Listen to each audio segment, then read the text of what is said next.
Hey guys, so what I'm working on today is someone at the diner had a push mower that was given to him. We have a history behind it, but said it blew a bunch of black smoke and was fluttering and coughing and whatnot. I fired it up and it did punch out a bunch of smoke and it was blowing oil out the muffler. I already wiped that off and I checked the oil level. The oil level was a little on the high side, so I already went and kind of poured some of that off, got it to its normal level, and the only other thing I did was take the air cleaner off, because if the air cleaner was boogered up on the bottom side real bad, it would cause it to choke it and cause it to kind of do the same thing. So I'm going to fire it up and show you what it's doing and how it sounds right now with the air cleaner off, and we're going to try to figure out what's causing it. So let's see if I can do this one-handed. Don't do this at home, just I'm putting a cheater on it.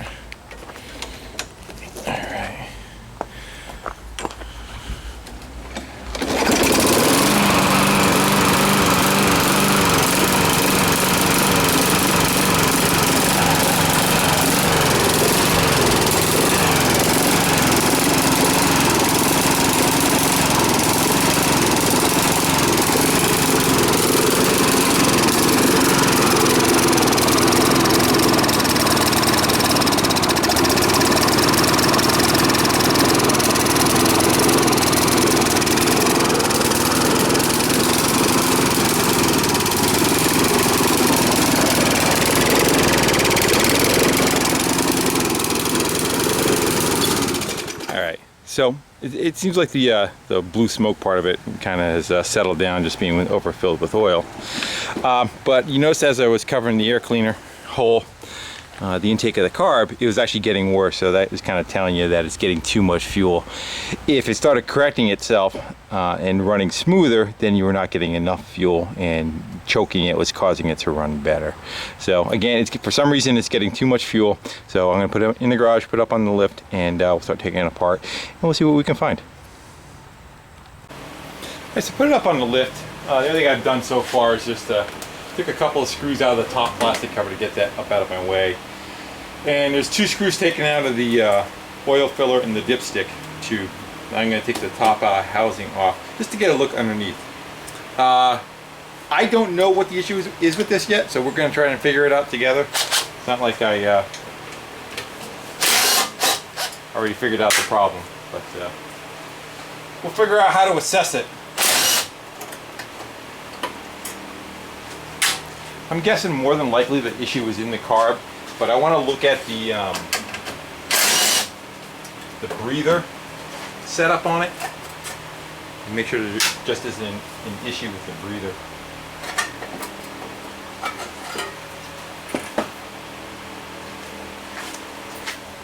Copy out of the stand and bring it over. Yeah, it looks pretty clean. That's your governor down there.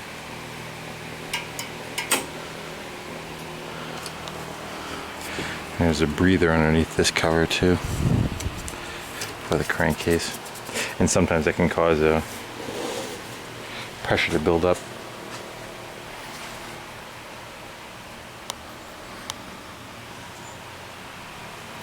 I don't think so.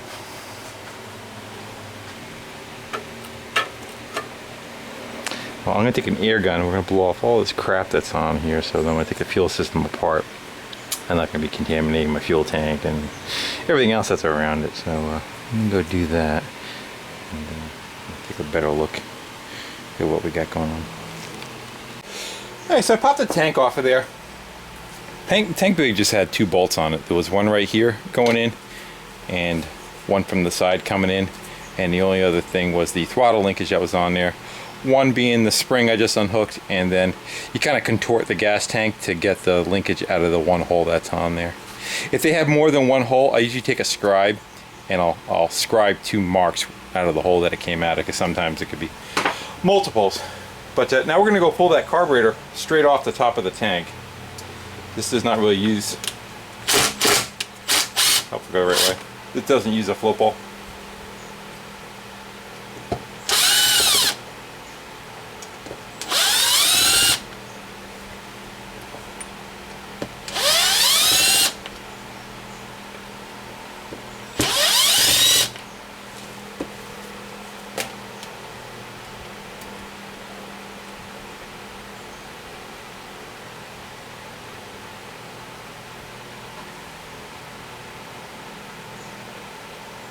What these do is there's a pulse that the motor gets, that the carburetor gets, and it works like a fuel pump.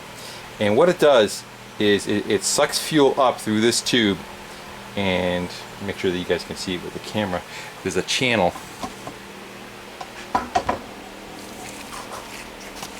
My pointer's a little large. You see this little tank right here? This is kind of like where it now draws fuel from, and instead of having a float bolt, it maintains that chamber to draw fuel from. The carburetor doesn't run directly off of that tube. It runs off of where that screen is. There's the main jet underneath there. So we're going to pull that main jet off and see if something kind of fell apart inside there. That would be what my suspect is. The only thing I do notice, I'm looking down at it, is it is kind of dirty in there. There's a bunch of crud sitting in the bottom of it. So I'm going to go clean that out too. Sit you back down. And let's go pop that filter, that screen rather, off of there.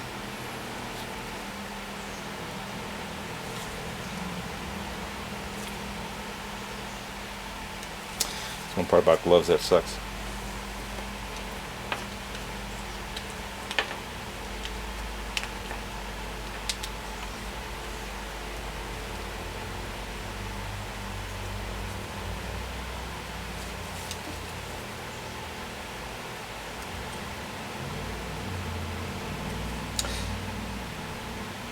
I don't want to rush that. I want to grab the right pliers to grab that with.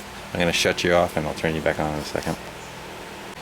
And let's get the right tool for the right job. This is just a pair of pliers that have a circle around it.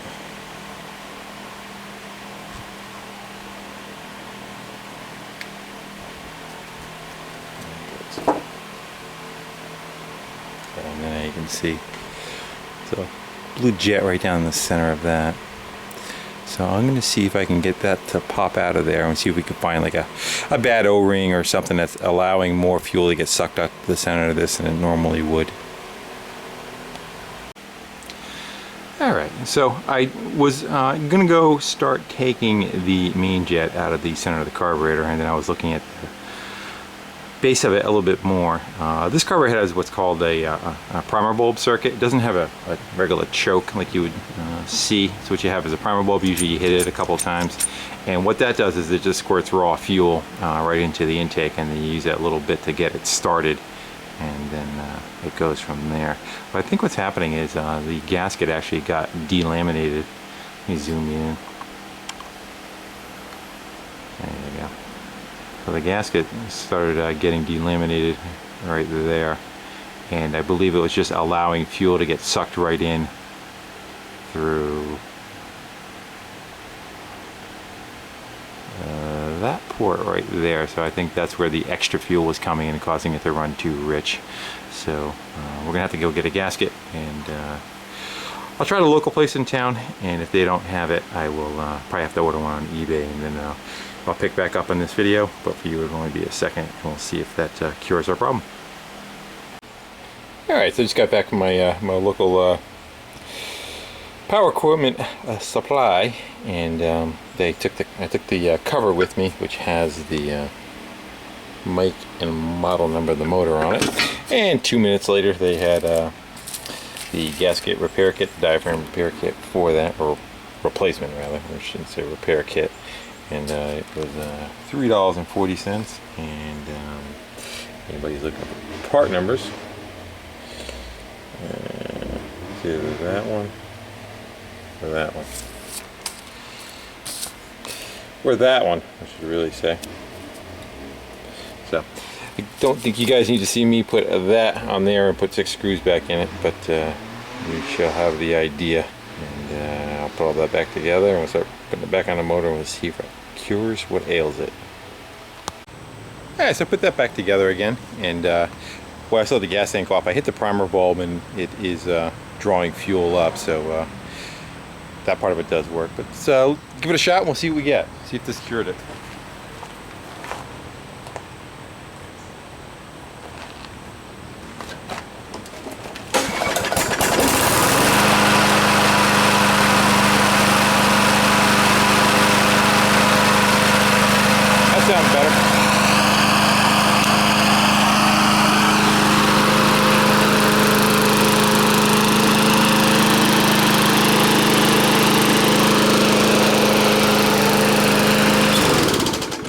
would be what the problem was. So really easy fix. I still want to change the oil on this and sharpen the blade, but she should be good to go. Alright guys, I know it's a quick one, but thanks for watching. Take care. Bye.